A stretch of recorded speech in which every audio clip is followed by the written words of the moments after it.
Hurricane Creek is not just an innate feature. It doesn't just lay here, it lives. It has life. This water flowing through it is full of life.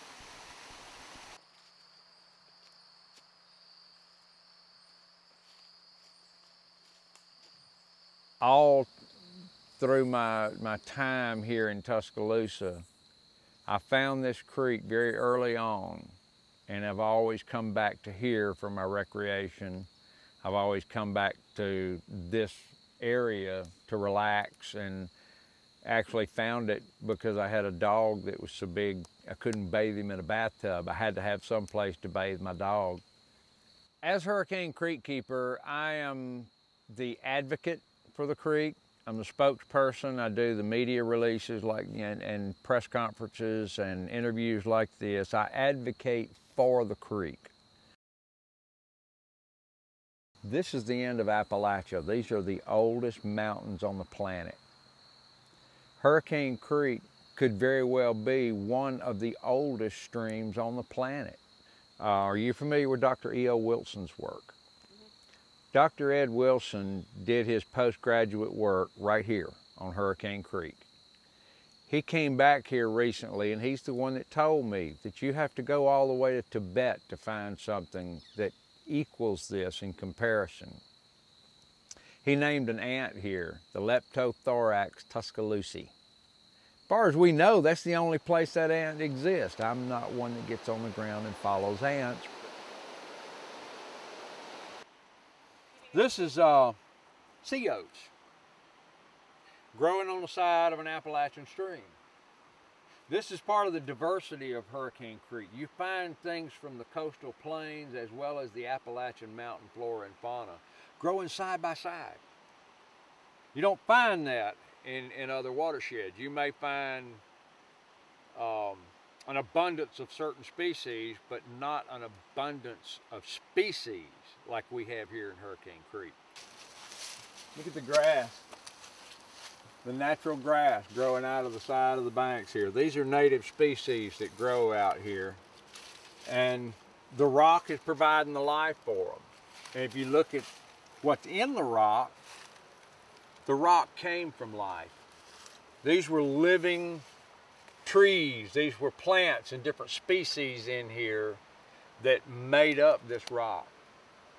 This is a huckleberry bush, which is what we call a high bush blueberry.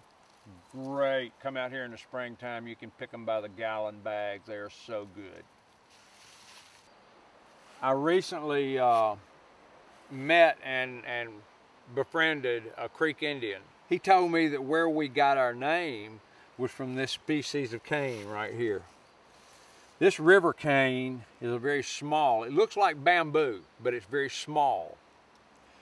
The Indians said that it grew so prolific along the creek banks, there was so much of it that it looked like the hair on one's body.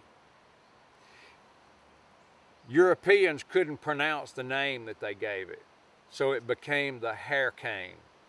When the Indians moved into places like this, they wanted three things: shelter, food and water, and medicine. Here you've got all of that. We're latecomers to the process. In a very short time since European impact, we have come very close to killing this creek. We found out that stormwater runoff from construction sites is a major concern for this creek. Acid mine drainage from the coal mines, runoff from road building, pretty much every form of human disturbance takes place right here in this watershed. Hurricane Creek, just like the Black Warrior River, is a waterway of the U.S. That means that it belongs to each and every one of us as citizens equally. It doesn't belong to the coal mine industry. It doesn't belong to the city to run their sewer through. It's a waterway of the U.S. It belongs to all of us. This, in the 50s, was a paid concession where you could come out here and pay to swim. There was a concession stand up there. You could buy hot dogs, Cokes, things like that. The mining killed it out. But when it was open to the public, it was called the Rock Beach. There wasn't all the gravel and sand, it was rock all out through there. So this is an introduction of material from upstream that'll take generations to flow through the creek. My involvement on Hurricane Creek goes way beyond environmental. It's a social issue. Most of us that live out here on the creek and those that really enjoy the creek, for the most part, have very little voice in politics, in local politics. We're in the police jurisdiction out here, but we're not in the city limits. It's more than just environment.